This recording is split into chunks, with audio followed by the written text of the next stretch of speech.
అందరికీ నమస్తే. Welcome to the Telugu data channel. So చాలా రోజుల తర్వాత మళ్ళీ మీ ముందుకు ఒక వీడియోతో రావడం అయితే జరిగింది. సో ఈ వీడియోలో అయితే మనం 9th క్లాస్కి కొత్తగా ప్రవేశపెట్టిన సిబిఎస్ఈలోని హిస్టరీ పార్ట్ ఏదైతే ఉందో దాన్ని అయితే రివ్యూ చేద్దాం అనుకుంటున్నాం. సో ఈరోజు అయితే మనం ద ఫ్రెంచ్ రివల్యూషన్ ఏదైతే ఉందో దీన్ని అయితే రివ్యూ చేద్దాం. సో టెక్స్ట్ బుక్లో మనం వెళ్ళినట్లయితే దాని ఇంట్రడక్షన్ పార్ట్ అనేది సెక్షన్లో అయితే చూపిస్తూ ఉంటారు. దీన్ని మళ్ళీ మనకు 6 సబ్ టాపిక్గా డివైడ్ అయితే చేయడం జరిగింది. ఇందులో మొదటి టాపిక్ అయితే ఈ వీడియోలో అయితే రివ్యూ చేద్దాం. ముందుగా 18వ శతాబ్దపు చివరిలో ఫ్రెంచ్ సమాజం ఏ విధంగా ఉంది. సో ఫ్రెంచ్ అనేది ఏదైతే మనం ఫ్రాన్స్ రెవల్యూషన్ అయితే చెప్పుకుంటున్నామో, ఫ్రాన్స్ విప్లవం గురించి మాట్లాడుకుంటున్నామో, ఆ సందర్భంలో ఫ్రాన్స్లో ఉండే సమాజం ఏ విధంగా ఉందో ఒకసారి చూద్దాం. 1774లో బోర్బన్ రాజుల కుటుంబానికి చెందిన లూయి 16 ఫ్రాన్స్ సింహాసనాన్ని అధిరోహించాడు. అయితే ఇక్కడ గుర్తుపెట్టుకోవాలి, సో ఫ్రాన్స్ యొక్క గొప్పతనం అంతా కూడాను లూయి 14 సమయంలో ఫ్రాన్స్ అనేది చాలా అభివృద్ధి చెందుతుంది. మొత్తం ఐరోపా ఖండానికే సెంటర్ పాయింట్గా మనకి ఫ్రాన్స్ అయితే చెప్పుకోవచ్చు. సో సాంస్కృతిక కేంద్రకంగా మనం ప్యారిస్ని అయితే మనం చెప్పుకోవచ్చు. అంత గొప్పదైనటువంటి ఫ్రాన్స్ ఏదైతే ఉందో 1774లో ఈ లూయి 16 సింహాసనంలోకి అధిష్ఠించడం జరుగుతుంది. అతని వయసు 20 సంవత్సరాలే. వ్యక్తిపరంగా అతను చాలా మంచివాడే. అతను ఆస్ట్రియా రాకుమారి అయినటువంటి మేరీ ఆంటోనెట్ను వివాహం చేసుకున్నాడు. కాబట్టి రేపు మనకి అడిగేటటువంటి ప్రశ్నల్లో ఇది రావడానికి ఒక అవకాశం అయితే ఉంటుంది. ఏంటంటే అది, సో ఫ్రాన్స్ను పరిపాలించిన చిట్ట చివరి రాణి ఎవరు, లేదా ఫ్రాన్స్ సింహాసనాన్ని అధిరోహించిన చిట్ట చివరి రాకుమారి ఎవరు అని అడగవచ్చు. మేరీ ఆంటోనెట్. అయితే అతడు కొత్తగా అధికారం చేపట్టిన నాటికి ఖజానా ఖాళీగా ఉందని తెలుసుకున్నాడు. సో దీనిపైన కూడా మనకు ప్రశ్న అడగడానికి అవకాశం ఉంటుంది. సో బోర్బన్ రాజకుమారుడు అయినటువంటి లూయి 16వ లూయి పరిపాలనలోకి వచ్చేసరికి ఖజానా ఖాళీగా ఉంది. కారణాలు ఏమిటి? ఒకటి, సుదీర్ఘకాలం యుద్ధాలు కొనసాగడం కారణంగా ఫ్రాన్స్ ఆర్థిక వనరులు తరిగిపోయాయి. సుదీర్ఘంగా తన ఉమ్మడి శత్రువు అయినటువంటి ఇంగ్లాండ్తో ఎప్పుడు యుద్ధాల్లో పాల్గొనడం దీనికి ఒక కారణం అవ్వచ్చు. రెండోది, వెర్సైల్స్లో ఉండేటటువంటి రాజభవనం నిర్వహణ ఖర్చు చాలా ఎక్కువగా ఉండేది. ఇది కూడా ఒక రకమైనటువంటి కారణం. మూడవది, లూయి 16 పాలనలో ఫ్రాన్స్ తమ ఉమ్మడి శత్రువైన బ్రిటన్ నుండి అమెరికాలో 13 వలస ప్రాంతాలు స్వాతంత్రం పొందటంలో సహాయం చేశాయి. అంటే అక్కడ అమెరికాలో ఏవైతే 13 వలస ప్రాంతాలు ఉన్నాయో అక్కడ బ్రిటన్కి వ్యతిరేకంగా ఉద్యమాలు జరుపుతూ ఉంటే వాళ్ళకి ఆర్థిక సహాయం అందివ్వడం వల్ల కొంత అప్పుల్లోకి ఫ్రాన్స్ కూరుకుపోయిందని చెప్తాం. అప్పటికే ఉన్న 2 బిలియన్ లివర్స్ రుణానికి యుద్ధం మరో బిలియన్ లివర్స్ని మనకి జోడించిందని చెప్తారు. అయితే ఇక్కడ చూడండి, ఇక్కడ ఇది ఇంగ్లీష్ మీడియంలో అయితే మిలియన్ ఉంటుంది, మన తెలుగు మీడియం బిలియన్ ఇచ్చారు. సో అప్పటికే 2 బిలియన్ల లివర్స్ అప్పుల్లో ఉంది, మరో బిలియన్ లివర్స్ అప్పు తీసుకొచ్చింది. అంటే ప్రభుత్వానికి అప్పు ఇచ్చిన రుణదాతలు ఏం చేశారు, ఇక వడ్డీ రేట్లను పెంచడం మొదలుపెట్టారు. అంటే 10% వడ్డీ వసూలు చేయడం ప్రారంభించారు. కాబట్టి ఫ్రెంచ్ ప్రభుత్వం తన బడ్జెట్లో అధిక శాతం వడ్డీ చెల్లింపులకే ఖర్చు పెట్టేది. మరి అదే సమయంలో సైన్య నిర్వహణ కానివ్వండి, న్యాయ వ్యవస్థ కానివ్వండి, ప్రభుత్వ కార్యాలయాలు, విశ్వవిద్యాలయాలు వంటి వాటికి అయ్యే ఖర్చుల కోసం ప్రభుత్వం తప్పనిసరిగా ఏం చేసింది, పన్నులు పెంచాల్సి వచ్చింది. అయితే ఈ చర్య కూడా సరిపోలేదు. ఓకేనా? అంటే ఈ పన్నులు పెంచుతున్నప్పుడు కూడాను అక్కడ ఫ్రాన్స్లో ప్రభుత్వ నిర్వహణకు ఈ మొత్తం సరిపోయేది కాదు. మరి అదే 18వ శతాబ్దంలో మరి అక్కడ ఉన్న ఆర్థిక వ్యవస్థ ఎందుకు అంత చిన్నాభిన్నమైంది, అసలు కారణం ఏంటి ఒకసారి చూద్దాం. నిజానికి ప్రభుత్వం అప్పుల్లో ఉంది, కానీ ఫ్రాన్స్లో ఆదాయాన్ని పెంచుకునే మార్గాలు అయితే చాలా తక్కువగా, పన్నులు పెంచడం వల్ల అది ప్రజలకు ఇబ్బంది పెట్టింది. కారణం ఏంటో ఒకసారి చూద్దాం. 18వ శతాబ్దంలో ఫ్రెంచ్ సమాజం 3 ఎస్టేట్లుగా విభజించబడింది. ఈ 3వ ఎస్టేట్ ప్రజలు మాత్రమే పన్నులు చెల్లించేవారు. అంటే ఎవరైతే థర్డ్ ఎస్టేట్లో ఉన్నారో వాళ్ళు మాత్రమే పన్నులు చెల్లించేవారు. మరి ఈ ఎస్టేట్లు అంటే ఏంటో ఒకసారి చూద్దాం. మొదటి దాన్ని ఫస్ట్ ఎస్టేట్ అని పిలుస్తారు. ఇక్కడ మనకి మతాధిపతులు, అదేవిధంగా చర్చిలు నిర్వహించేటటువంటి అధికారులు ఇక్కడ కనిపిస్తారు. ఇక రెండవ ఎస్టేట్ అంటాం. ఇందులో కులీన వర్గం అంటాం. కులీన వర్గం అంటే ల్యాండ్ లార్డ్సు, అలాగే నోబెల్ పర్సన్స్ అంటాం. అంటే బాగా పలుకుబడి, అంటే రాజకుమారులు కానివ్వండి, రాజకుటుంబ బంధువులు కానివ్వండి, అలాగే భూస్వాములు కానివ్వండి, వీటిని కులీన వర్గం అని పిలుస్తాం అనమాట. కులీన వర్గంలో ఎవరైనా ఉంటారు, రాజు కుటుంబీకులు లేదా వాళ్ళకి సంబంధికులు, ఇంకా భూస్వాములు ఉంటారు. ఇక మూడోది చూసుకున్నట్లయితే అతిపెద్ద ఎస్టేట్ అనమాట. ఇందులో ఎవరెవరు ఉంటారు? పెద్ద వ్యాపారవేత్తలు, వ్యాపారస్తులు, న్యాయస్థాన అధికారులు, న్యాయవాదులు అందరూ ఉంటారు. రైతులు, చేతివృత్తి కళాకారులు ఇందులోనే ఉన్నారు. చిన్న రైతులు, భూమి లేని కూలీలు, సేవకులు అందరూ కూడా ఈ మూడవ ఎస్టేట్లోనే పెట్టడం జరిగింది. అయితే మధ్యయుగం నుంచి కొనసాగుతూ వస్తున్న ఫ్యూడల్ వ్యవస్థలో భాగంగా ఈ ఎస్టేట్ల సమాజం ఏర్పడింది. ఏదైతే మిడిల్ ఏజ్లో ఏదైతే చెప్పామో ఫ్యూడల్ వ్యవస్థ అంటే భూస్వామి వ్యవస్థ ఏదైతే ఉందో అప్పటి నుండి కూడా ఈ 3 ఎస్టేట్లనే పాలన వచ్చాయన్నమాట. అయితే పాత పాలన విధానం అనే పదాన్ని సాధారణంగా 1789కు ముందు ఫ్రాన్స్ సమాజం సంస్థలను వివరించడానికి ఉపయోగిద్దాం. ఇక్కడ అంటే పాత పరిపాలన అనగానే 1789కు ముందు అనే సిచ్యువేషన్ అయితే చెప్పుకుందాం అనమాట. సో కాబట్టి డిఎస్సీలు అడిగేటప్పుడు ఇది కూడా రెండవ ఎస్టేట్లో ఎవరు ఉంటారు? భూస్వాములు మరియు సమాజంలోని పెద్ద పేరు ఉన్నవారు అంటే రాజకుటుంబీకులు, ఇలా మనం చెప్పడం జరుగుతుంది. అయితే దేశ జనాభాలో 90% వరకు రైతాంగమే. అంటే ఈ థర్డ్ ఎస్టేటే 90% వరకు ఉండేవాళ్ళు. అయితే వాళ్ళలో చాలా కొద్ది మంది మాత్రమే వారు సాగు చేస్తున్న భూమికి యజమానులుగా ఉండేవారు. అంటే సుమారు 60% భూమి కులీనులు, చర్చ, మూడవ ఎస్టేట్లోని సంపన్నులు ఆధీనంలో ఉండేది.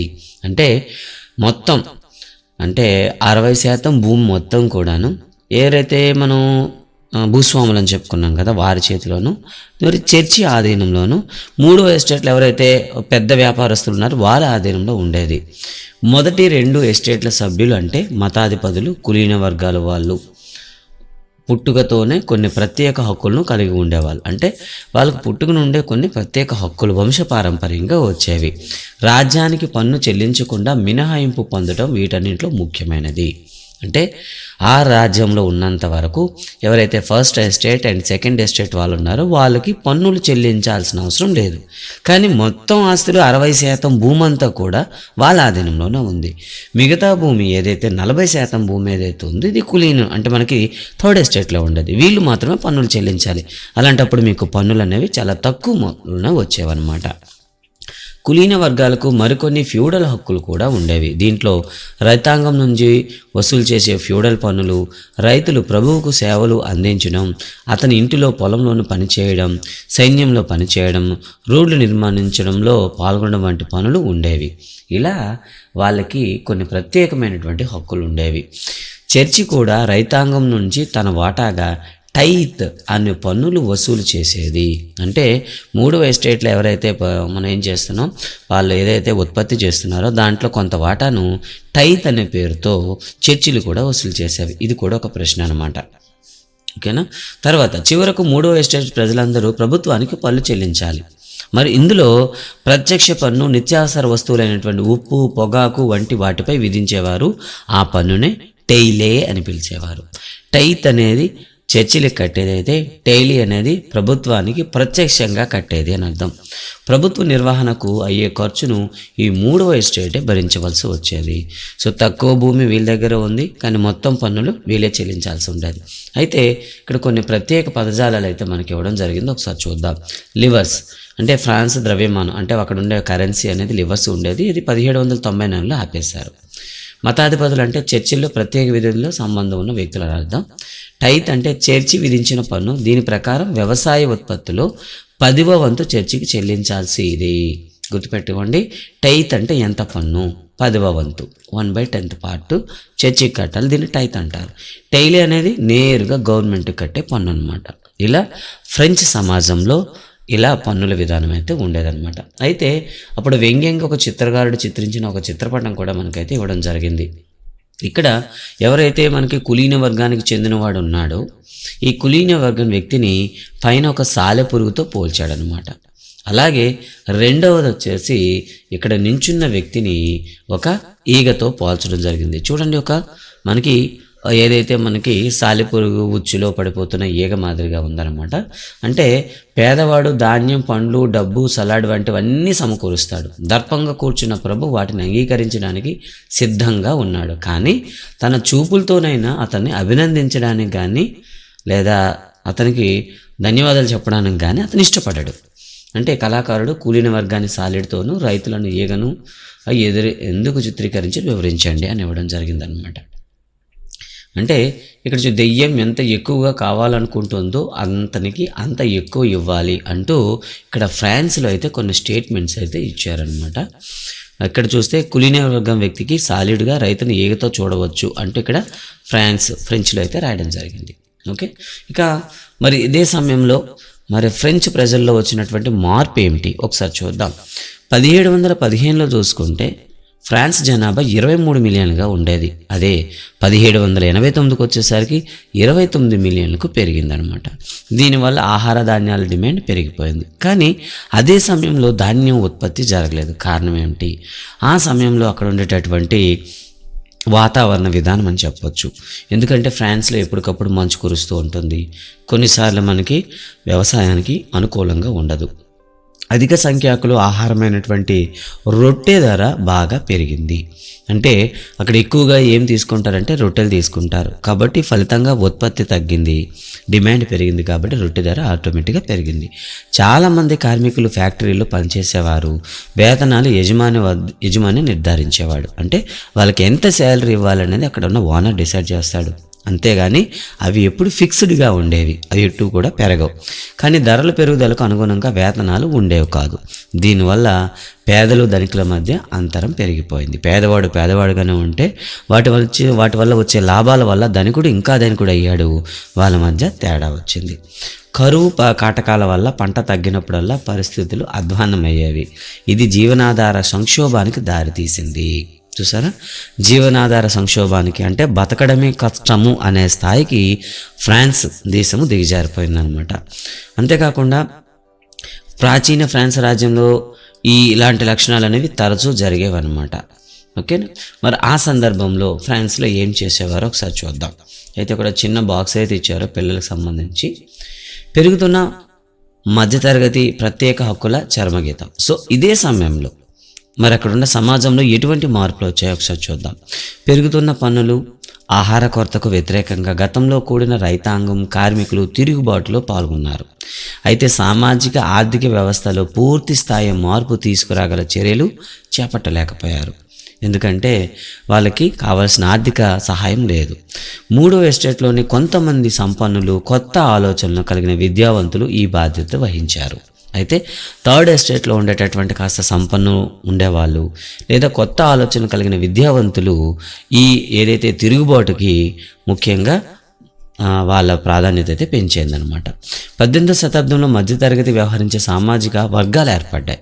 అప్పటి వరకు కూడాను సంఘాలు అయితే లేవు. ఇక్కడ ఏం ఏర్పడ్డాయి, మనకి మధ్యతరగతిలో ఉండేటటువంటి ప్రజల చేత కొన్ని సామాజిక వర్గాలు అనేవి ఏర్పడ్డాయి, యూనియన్స్ అయితే ఏర్పడ్డాయి. పెరుగుతున్న విదేశీ వాణిజ్యం పెరగడం, ఉన్ని పట్టు వస్త్రాల తయారీ వంటి వాటి ద్వారా వీళ్ళు సంపన్నులయ్యారు.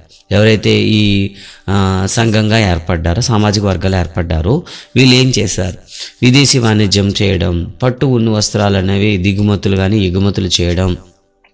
వీటి వల్ల ఏమైంది, ఉన్నత వర్గం వాళ్ళు కొనడం వల్ల ఆటోమేటిక్గా వీళ్ళు కాస్త మనీ ఎర్న్ అయ్యారు. ఇలా మూడవ ఎస్టేట్లో వ్యాపారస్తులు, ఉత్పత్తిదారులతో పాటు కాకుండా న్యాయవాదులు, పాలనా నిర్వహణాధికారులు, వృత్తి నిపుణులు కూడా ఉండేవాళ్ళు ఈ సంఘంలో ఏర్పడ్డారనమాట. వీళ్ళందరూ కూడా విద్యావంతులు. సమాజంలో ఏ సమూహం పుట్టుకతో ప్రత్యేక హోదా, హక్కులు కలిగి ఉండరని వీళ్ళు నమ్మేవారు. అంటే సమాజంలో ఎవడు కూడా పుట్టుక నుండి ఎటువంటి ప్రత్యేకమైన హక్కులు ఉండవు అని వీళ్ళు నమ్మేవారు. వీళ్ళలో ఒక వ్యక్తి ప్రతిభను బట్టి అతనికి సామాజిక హోదా నిర్ణయింపబడాలని వీళ్ళు ఎక్కువగా పోరాడారు. అలాంటి వ్యక్తుల్లో John Locke, Jean Jacques, Rousseau వంటి వాళ్ళు ఉన్నారన్నమాట. అందరికీ స్వాతంత్రం, సమన్యాయము, సమాన అవకాశాలు ఉండే సమాజం ఏర్పడాలనే ఆలోచనలో ముందుకు తెచ్చారు వీళ్ళే. ముందుగా చూస్తే జాన్ లాక్, ఇతను రాచరికం దైవదత్తమని, రాజే సర్వస్వం అనే సిద్ధాంతాన్ని 2 ట్రీటీస్ ఆఫ్ గవర్నమెంట్ అన్న వ్యాసంలో ఖండించాడు. గుర్తుపెట్టుకోండి, జాన్ లాక్ 2 ట్రైటస్ అంటాం సింపుల్గా, జాన్ లాక్ రాయడం జరిగింది. దీనిలో రాచరికం దైవదత్తం అనే దాన్ని ఇతను ఖండించాడు. తర్వాత రూసో కూడా తను మరింత ముందుకు వచ్చాడు. అంటే ప్రభుత్వం అనేది ఎలా ఉండాలి అంటే ప్రజలు వారి ప్రతినిధుల మధ్య సామాజిక ఒప్పందం పైన ఏర్పడిన ప్రభుత్వం ఉండాలి.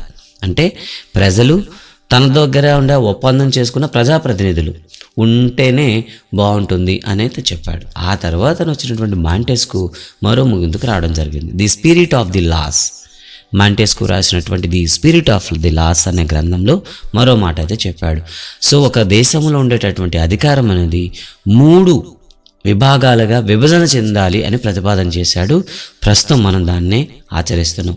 శాసన అధికారాలు, కార్యనిర్వాహక అధికారాలు, న్యాయ విభాగాల మధ్య సమన్వయంతో పరిపాలన జరగాలి అని ఇతను ప్రతిపాదన చేశాడు. ఈ రకమైన ప్రభుత్వ విధానాన్ని బ్రిటన్ నుంచి స్వాతంత్రం పొందిన అమెరికాలో 13 రాష్ట్రాలు అమలుపరిచాయి. అమెరికా రాజ్యాంగం కల్పించిన వ్యక్తిగత హక్కులు హామీ ఇవ్వడం అనేది ఫ్రాన్స్లో రాజకీయ మేధావులకు ఆదర్శంగా నిలిచింది. వాళ్ళందరూ కూడాను ఈ ఏదైతే అమెరికాలో ఇచ్చినటువంటి రాజ్యాంగం కానివ్వండి, వ్యక్తిగతుల హామీ కానీ వీళ్ళకి కొత్త ప్రేరణ కల్పించింది. అయితే ఈ అంశాలు అనేవి సాధారణ ప్రజానికాన్ని చేరడం కోసం ఏం చేశారు? సెలూన్లు, కాఫీ దుకాణాల్లో ఈ తత్వవేత్తల ఆలోచనలు, అభిప్రాయాలపై తీవ్రంగా చర్చలు చేసేవారు. ఫలితంగా సామాన్య ప్రజానికం దగ్గర కూడా ఈ చర్చ చేరుకోవడం జరిగింది. పుస్తకాలు, వార్తాపత్రికల ద్వారా ఈ అభిప్రాయాలు విస్తృతంగా ప్రచారమయ్యాయి. చదవడం రాయడం రాని వారి కోసమని వీటిని తరచూ బిగ్గరగా చదివి వినిపించేవారు. ప్రభుత్వ ఖర్చులను భరించడానికి లూయి 16 మరిన్ని పన్నులు విధించబోతున్నాడని వార్త తెలిసి ఈ ప్రత్యేక హక్కుల వ్యవస్థపై నిరసన, కోపం తీవ్ర స్థాయికి చేరుకున్నాయి. అయితే నిజానికి ఇదంతా కూడాను ఏదైతే ప్రభుత్వ ఖర్చుల కోసం ఈ కూపన్లు అనేది ఒక చిన్న రూమర్ అనమాట. తర్వాత దాంట్లో మార్పులు అయితే రావడం జరిగింది. పాలనలో ప్రజల జీవిత అనుభవాలు. సో ఇక్కడ ఒక చిన్న ఎస్సే అయితే మనకి ఆధారం అయితే ఇవ్వడం జరిగింది. ఒకసారి చూద్దాం. మొదటి పార్ట్లో విప్లవ రాజకీయాల్లో క్రియాశీలుడిగా మారిన జార్జ్ డాంటన్ 1793లో తన విద్యాభ్యాసాన్ని అప్పుడే ముగించిన కాలం నాటి పరిస్థితులను గుర్తు చేసుకుంటూ ఒక స్నేహితుడికి ఇలా లేఖ రాశాడనమాట. నేను ప్లేసెస్లోని రెసిడెన్షియల్ కాలేజీలో చదువుతున్నాను. అక్కడ నేను ప్రముఖ వ్యక్తుల సహవాసంలో ఉన్నాను. నా విద్యాభ్యాసం ముగిసే నాటికి నా వద్ద ఏమీ లేదు. నేను ఉద్యోగం కోసం వెతకడం ప్రారంభించాను. ప్యారిస్లోని న్యాయస్థానాల్లో ఉద్యోగం పొందడం అసాధ్యం. నేను పుట్టుకతో కూలీలను కాను. నాకు సంరక్షకులు లేనందున సైన్యంలో ఉద్యోగం సంపాదించే అవకాశం కూడా నాకు లేదు. చర్చి కూడా నాకు ఆశ్రయం ఇవ్వలేదు. నా దగ్గర సౌలు లేకపోవడం అంటే ఆఫీసుకి కొనలేకపోయాను. నా పాత స్నేహితులు నన్ను విడిచిపెట్టేశాడు. మన ప్రతిభ ఏ రంగానికి ఉపయోగపడని విద్యను ఈ వ్యవస్థ అందించింది. అంటే చూడండి ఒకసారి, ఏ రంగంలో కూడాను ఉపయోగపడలేని వ్యవస్థ నాకు ఇవ్వడం జరిగింది అంటూ ఇక్కడైతే క్లియర్ కట్గా తన బాధనైతే చెప్పాడు. ఇక ఆర్థర్ యంగ్ అనే ఆంగ్లేయుడు 1787 నుండి 1789 అంటే 2 సంవత్సరాలు ఫ్రాన్స్ గుండా ప్రయాణిస్తూ తన ప్రయాణం గురించి వివరణాత్మకంగా వర్ణించాడు. తరచుగా అతను చూసిన వాటిని గురించి వ్యాఖ్యానించాడు. ఇలా చూడండి, అతను తన బానిస పట్ల చులకనగా వ్యవహరిస్తూ వారిచే సేవ చేయించుకోవాలని, వారు తమ కోసమే ఎదురు చూస్తూ ఉండాలని ఆశించేవాడు. తన బానిసలు మంచి ప్రవర్తన కలవారైనప్పటికీ తన ఆస్తిని, సంపదను తను ఉన్న పరిస్థితి కన్నా భిన్నమైన పరిస్థితులు ఉంచుకుంటున్నాడనే విషయం అర్థం చేసుకోవాలి. లేదా బానిసల బాధలలో ఉండగా తాను సుఖంగా భోజనం చేస్తూ ఉండేవాడు. తన కుమార్తె అపహరించబడిన, తన కుమారుని గొంతు కోయబడిన ఫిర్యాదు చేయకూడదు. అంటే ఒక బానిస యొక్క కుమార్తెని ఎత్తుకుపోయినా, అలాగే బానిస యొక్క కుమారుడు గొంతు కోసినా కూడా ఫిర్యాదు చేయకూడదు అంటూ ఈ ఆర్థర్ యంగ్ రాసినటువంటి విశ్లేషణలు అయితే మనకు కనిపిస్తుంది అనమాట. ఇది ఫ్రెంచ్ విప్లవం యొక్క మొదటి పార్ట్. ఈ వీడియో పైన మీ కామెంట్స్ని అలాగే సలహాలను, సూచనలను తెలియజేస్తారని ఆశిస్తున్నాను. ఇకపైన కూడా వీలైనంత తొందరలో మిగతా పార్ట్లైనా వస్తాయి, వాటిని కూడా వీక్షించండి. Thank you very much. జై